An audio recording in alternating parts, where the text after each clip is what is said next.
All right, welcome back to the English Prep Podcast, everyone. You know how we always emphasize speaking clearly, especially if you're getting ready for those big exams like IELTS and TOEFL? Absolutely, but it's not just about exams, is it? It's about expressing yourself well in any situation. You hit the nail on the head. So today we're doing a deep dive into how to really make your spoken responses strong, clear, and easy to understand. And the secret weapon, structure. Structure is key. When your ideas are well organized, you sound so much more confident and people can follow you effortlessly. It's like building a house. You need that solid foundation. Perfect analogy. Think about it. Whether you're taking a speaking test or just chatting with friends, there's a natural flow to conversations. You start somewhere, you develop your thoughts, and then you wrap things up. Right. Right. Makes sense, yeah. Yeah. It's like a journey with a beginning, a middle, and an end. Recognizing this pattern can really help, especially if you tend to feel nervous when speaking. For sure. Knowing there's a natural structure to follow takes away some of the pressure. It gives you a roadmap. And that's where this three-part approach comes in, which we'll break down today. It's simple, but super effective. A three-part structure. I like the sound of that. Simple is always good, especially when you're trying to get your point across clearly. Less is more sometimes. Couldn't agree more. It's like a sandwich. A strong intro, that's your top slice of bread. Then you've got the main filling, where you develop your ideas. And finally, a solid conclusion to tie it all together, your bottom slice of bread. I love the sandwich analogy. It makes it so much easier to visualize. So tell me more about this intro or top slice of bread. What makes a strong opening? It's all about stating your main point right away. Don't be afraid to be direct and clear. This tells your listener exactly what you'll be talking about. No need to beat around the bush. Right, get to the point quickly, like a headline that grabs your attention. But then what? How do you make sure people stay engaged? After you've stated your main point, give a quick preview of the areas you'll cover, almost like a little sneak peek or a table of contents. It's like saying, here's what I'm going to talk about. Like signposting. Giving your listener a little roadmap of where the conversation is heading makes perfect sense. Exactly. Now, one crucial tip, especially for those still working on their fluency, keep your language in the introduction simple. You don't need to use fancy vocabulary right away. Clarity is key. Yeah, I agree. It's like when you're learning a new recipe. You don't start with the most complicated techniques first. Yeah? Master the basics and then get fancy. Precisely. Now you've got a killer intro, right? So let's move on to the middle part, the meat of the sandwich. This is where you really develop your ideas. Elaborate, give details, and most importantly, give good examples. So true. Examples make your ideas come alive, They help people understand and relate to what you're saying. It's like painting a picture with words. And to help your listener follow along smoothly, use those simple ordering words. Things like firstly, secondly, in addition, finally. They're like signposts that make your argument clear. Ah, yes. Those transition words are so helpful. They're like the glue that holds everything together and makes it flow nicely. And they show you've thought about the logical connections between your points. Definitely. And speaking of connections, don't underestimate the power of a well-chosen example. Instead of just saying something is good, give a specific instance of why it's good. Paint that picture. Absolutely. Bring those abstract ideas to life. For example, if you're talking about the benefits of exercise, you could mention how it's helped you personally or how it's improved someone else's life. Perfect example. And don't stop there. Add details. Explain why that example is relevant to your point. The more you elaborate, the better your listener will understand you. Right. It's like telling a story. You don't just give the bare bones. You add the interesting bits that make people want to listen. Details, details, details. Now, one thing that can really help with your delivery is practicing speaking smoothly.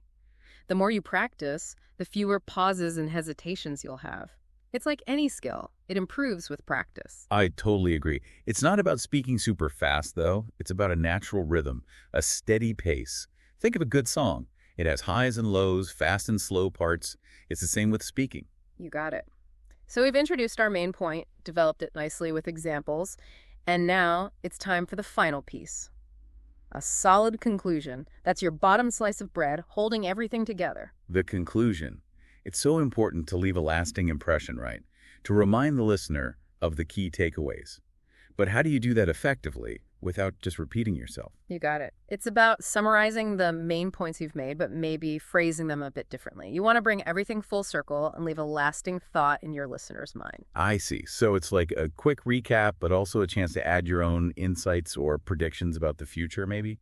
like a little something extra to make people think? Exactly. It could be a final thought-provoking statement or a question that leaves your listener pondering. You want to leave them wanting more. Interesting. Now, I'm sure there are some tricks beyond this three-part structure that can help us sound even better. You're right. One of the biggest things is vocabulary. Try to use a variety of words instead of repeating the same ones over and over again. It makes your speech more interesting and shows a wider range of knowledge. That's true. Variety is the spice of life, as they say. So instead of always saying good, try excellent or fantastic or remarkable. It adds flavor to your speech. For sure. And don't forget about those linking words we talked about before. They're crucial for making your speech flow smoothly and connecting your ideas logically. Words like however, moreover, as a result. They really make a difference. Those linking words are like little bridges between your thoughts, guiding the listener along a clear path. And practice, practice, practice. That's the key to making it all sound natural and effortless. Couldn't agree more. Now let's talk about confidence. It might seem obvious, but believing in yourself really shines through when you speak. Practice in front of a mirror, use natural hand gestures if it feels right, and take a few deep breaths to relax before you start. It's amazing how much confidence can affect how people perceive you.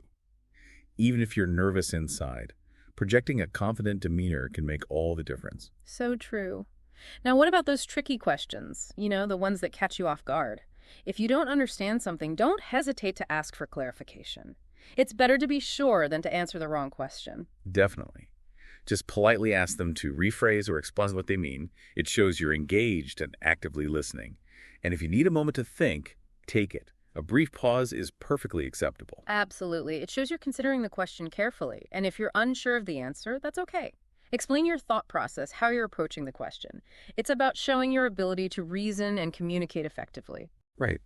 It's not always about having the right answer, but about demonstrating your thinking skills and how you use English to express yourself. Now, if you're preparing for a timed test, managing your time is crucial. Time management is key in those situations. Practice with a timer to see how much you can say in the allotted time. Plan your intro, development, and conclusion beforehand to make sure you cover everything. Like a mental checklist. It helps you prioritize and stay on track without feeling rushed or panicked. And remember, practice makes perfect, or at least much better. Absolutely. Practice is your best friend. Talk to other English learners, get feedback from teachers or tutors, and most importantly, use English in real-life situations whenever you can. It's like learning to ride a bike. The more you do it, the more comfortable and confident you become. Don't be afraid to make mistakes. They're all part of the learning process. So true. And now, for those inevitable challenges we all face, feeling nervous is totally normal. But remember, the more you prepare and practice, the more confident you'll feel. Try some relaxation techniques if you need to. Nerves are a natural part of any performance, whether it's speaking in a new language or giving a presentation. The key is to manage those nerves and not let them take over. Deep breaths, positive self-talk, those can really help. Great advice. And if you're struggling with vocabulary, keep learning new words. Read, listen to English podcasts and music, and try to use those new words in your conversations. Absolutely. It's like building a muscle. The more you use it, the stronger it gets. And don't be shy about using a dictionary or a thesaurus to help you find the right words. And if pronunciation is tricky, listen carefully to native speakers. Pay attention to how they say words and try to imitate them. There are also some great language apps that can help with pronunciation exercises. Mimicry is a powerful tool. And don't be afraid to ask native speakers for help with pronunciation. Most people are happy to share their knowledge and help you improve. Great point. And remember, confidence comes with practice. The more you speak in a structured, well-thought-out way, the more natural and confident you'll become. It's like anything else in life. The more you do it, the easier it gets. So keep practicing, challenge yourself, and celebrate those small wins along the way. Well said. So, as we wrap up our deep dive today, let's remember that structuring your spoken English is a game changer. That clear intro, those well-developed ideas with examples, and that concise conclusion, they all work together to make you a more effective communicator. It's a powerful combination. And by expanding your vocabulary, using those linking words, and practicing regularly, you can really boost your confidence and fluency in English. So keep practicing, keep learning and keep speaking English whenever you get the chance. Every effort you make counts, and we're here to support you on your journey to mastering this incredible language. Absolutely. The world is full of opportunities to use English, so embrace those chances, have fun, and don't be afraid to let your voice be heard. You've got this.